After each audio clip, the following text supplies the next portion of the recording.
நிறைய வாட்டி போலீஸ்காரன்லாம் சந்தேக கேஸ் எல்லாம் வந்து கூட்டு போயிருக்காங்க. ஏன் இங்கெல்லாம் தூங்குறீங்கன்ட்டு. ஆமா, ஏன் இங்கே தூங்குறீங்கன்ட்டு. இங்கே வீட்டில் போய் தூங்க வேண்டியதானே, என்ன வீடு கிடையாதுண்ணே, ரோட்டில் தானே தூங்குவேன்ட்டு இட்டு போய் சும்மா அந்த பெட்டி கேஸ் மாரி போட்டு உட்கார வைப்பாங்க. நைட்டு உட்கார வச்சுட்டு காலில் அமுச்சு விட்ருவாங்க. இந்தமாரி சந்தேக கேஸுக்கு இட்டு போவாங்க.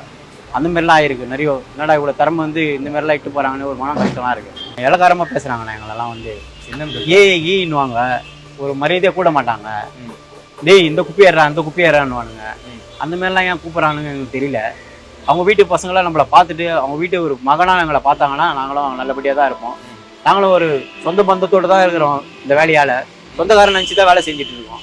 அவங்க சொந்தக்காரை பார்க்க மாட்டாங்க, எதிரால தான் பார்த்துட்டே இருக்காங்க. சில பேர் அவங்க வீட்டு ஆள் மாரி நம்மளை வீட்டு உள்ள உட்கார வச்சு சாப்பாடு போடணும்.